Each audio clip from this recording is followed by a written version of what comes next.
height this ever since the winter conditioning. So, you know, I weigh about 5 pounds less, but I feel so much better, and kind of trying to hold that into summer conditioning and everything as well.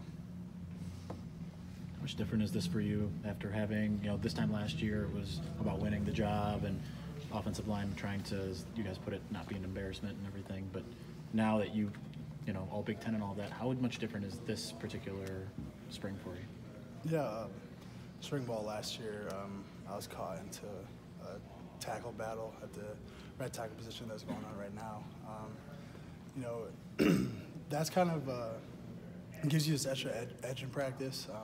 I had 2 guys coming after me in the right tackle position last year, and it's kind of just an everyday motivating factor, and that's something that I really enjoyed. And, you know, this year, you know, 4 to 5 guys returning, still don't have that kind of presence as someone's running behind you, chasing you, but you know, that's just me just growing and developing as a player and having to self-motivate myself every day, which I'm able to do.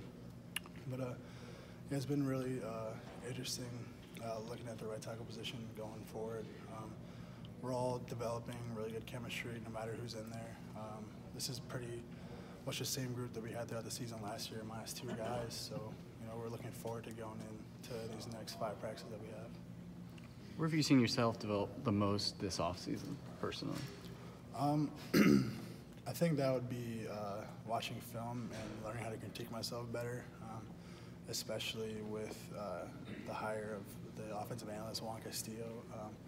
He was a coach that coached my dad his entire career in Philadelphia, and it's really crazy how small of a world it is. He's coming here, and he's an analyst for me, and he's down for whatever, whenever, texting me clips of stuff that he sees, always down to get into the film room whenever, if I have a question on anything, you know, telling me drills that I can work on by myself all the time, and, you know, just trying to develop and grow into a player that's not just focused on just like getting through every day, but, you know, wanting to develop his skills on and off the field, and that's something that I think will help me further down the road as well too. Ed said he gave everybody a paragraph before, or anything right after bowl game, things to work on. What did he suggest for you? Yeah, going back, I had meetings with him and some of the other offensive analysts, and we just kind of went through some of the tape and, you know, stuff just like staying lower, not rising up through my block, stuff like that, being able to use my hands better, which I think the help of Juan Castillo, I've been in the offensive line as a whole, have been improving, helping timing things, you know, pass sets and everything, you know, hands in tight. I think coming into this, definitely using my hands was as better as, you know, people like say I have short arms, but that doesn't really matter if you're able to use your hands good. So, you know, looking forward to how I can do that going into next season. How big of a transition is this going from the pro style to the spread type offense? I kind of ran a similar offense in high school, so I was kind of used to it. And once I got here, we went to the pro style offense. I was kind of taken aback. I didn't know what all these words meant and everything. And here, you know, I'm not gonna get too much into our operation, but you know, we just like are able to look to the sideline, listen to Shay, and we know what we're doing immediately. There's not too much thinking that's involved in it, so you know, it's something that I was used to from before. So it hasn't been too much of a transition, and I think as an offensive line, we've been getting it pretty well. I mean, on the offensive line, as long as one person knows it, the signal or whatever that Shay's telling, then we're pretty well set off. And Cedar's doing a phenomenal job communicating with us up and down. And yeah, I mean, it hasn't been too bad of a transition, and looking forward to seeing the product actually on the field soon. When you've had the tight ends working with your group, who's impressed you most, who stood out most in the spring ball? Yeah, definitely, you know, Sean McKeon. He's kind of just like the stalwart of the tight ends, just doing everything right. But, you know, the young guys, Mustafa, is really coming into his own. He wasn't able to practice much in the fall last year, and but no, he's really doing well. He's catching my eyes on the routes and the catches that he's been making. And Eric All coming in, I mean, he's going to have to put on some weight, but he's not afraid to compete. He's out there throwing his body around, throwing shoulders into people, instigating some stuff. I love watching him play. He's going to be a special player here. Yeah, and Schoonmaker doing a good job as well. Eubanks as well. Eubanks is really coming into his own as a blocker, and that's really something that we need with him and Sean and our tight end sets, and that's going to be really beneficial down the road. And I'm really excited for that crew. That's one of the best units that's on the offense.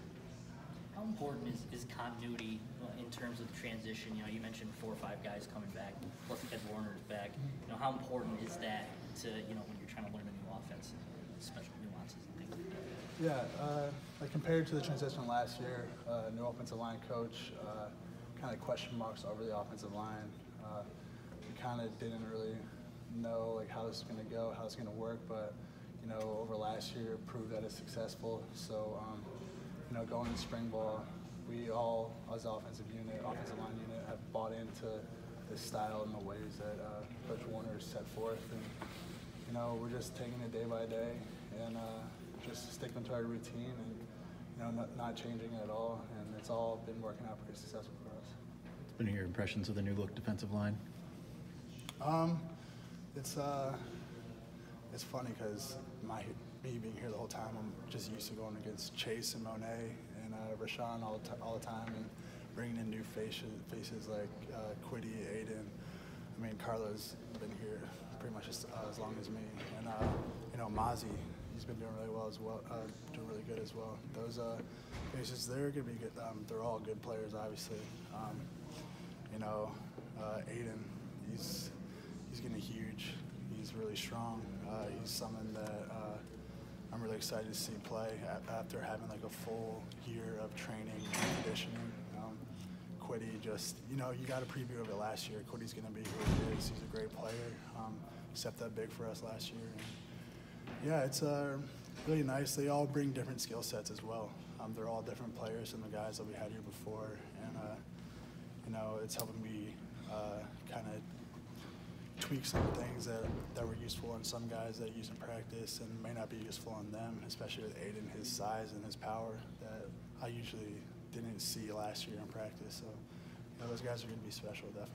You notice any difference in just kind of how they attack practice, just with the difference between Greg Madison and Sean Nua? Oh, yeah.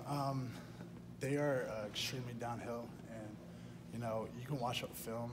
If there's a screen or a pass downfield or a run that breaks to the outside, everyone is chasing. Like, they all swarm the ball like a swarm of bees. Like, it's really special. I know there's been multiple instances of D linemen chasing down the screen from behind, but just when we think we're about to get it out the gate, and you know, they catch us off guard on there. And, you know, they're just relentless. They're subbing in guys.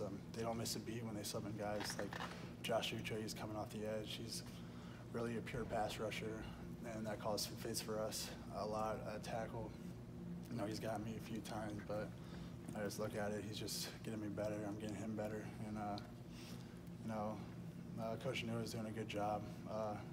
Me looking back, I can hear him yelling and screaming and him laughing, and I can tell the D linemen are really enjoying him. And you know, that kind of energy and passion is what you really need from the defensive line, because that's really a skill position where it's really just all about heart, because they go as hard as they can for as many plays, and they got to get subbed out because that's one of the positions that takes the most physical toll, and you're running around a bunch, not like the offensive line, where you're kind of just in like a confined square for a certain amount of seconds, and you get a nice little break and back into your huddle and back on the field, and you can go the whole game. But yeah, I have a lot of respect for those guys, and Coach Nua has been doing a fantastic job. Is it hard to get a real sense for what this offense can be with so many? I mean, there are quite a few key guys out here for the spring right now. Are you just getting sort of a sampling of what it could be? Yeah, definitely. You know, before we even started spring practice, when Coach Gaddis got here, I went through like Alabama's almost all of her games, and I was trying to picture that with us, and you know, I didn't really know how it would translate, because I'd see Alabama run an RPO and receiver catch a ball on a slant, take it like 60 yards to score a touchdown, and I really didn't know if we would have the capabilities of doing that. But going through these practices, I think it's definitely possible. It's really awesome. I mean, from an offensive line perspective, you could take a pass 60 yards down the field and get me off the field as fast as possible. I love that every single time. But yeah, there's a lot of decision making on the quarterback's part that's going to have to happen quick.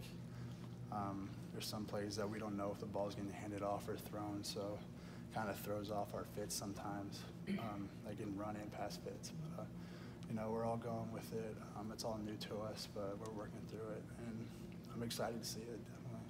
You mentioned Shea. I mean, do you feel like he has a pretty good handle on what's going on? Yeah, I think he does, because we ran some, not all the plays, obviously, that we had last year. Like, we had some plays, like the RPOs that we have in, that he's used to them, definitely, but the defense knows that, and they try to play off that and try to mess with his reads and put us in sticky situations a bunch. And it's funny that they really get us on that stuff all the time. They kind of try to fake us out, dropping a linebacker, bringing him. But yeah, it's going to be awesome. So some of those skill guys surprised you then with their burst, is that what you're saying? Because you said you didn't know if Yeah. that would work. Is it? Yeah, especially young Mikey. He's got a lot of speed that I think that's what I saw just me from the naked eye when I watched turn on Alabama's film. Yeah, those key guys are out. Like, I know that they have it. I know Donovan has it, definitely. And yeah, I'm really excited to watch young Mikey run around out there. He's made a few big plays for us, and there's been a couple of times where me and Ben came up to him and were like, Mike, like, we need a long catch up out of you, so we just get out of this period. Yeah. And he's shown up for us, and we went over there and we thanked him for it. And that's awesome. That's what we need. And yeah, he definitely has that speed. That's with the capability. Yeah. Is that a Fastest technique you're receiver? going to lose during games? Tell them, hey, we want to get on the field, do this. Hey, if you can score as fast as possible, I don't care. I mean, especially with like the no huddle offense, like, we're not going to be wasting time, so we're going to get the ball even more than we had last year. And I think we were like top, I don't know, like 3 or maybe top 1 in the Big Ten in like time of possession, but that's because we were huddling so long, and it would make me nervous because we get up to the line, we have 7 seconds to snap the ball, so I think that has something to do with it. But with the no huddle, I mean, either go 3 and out, or you're going to get the ball.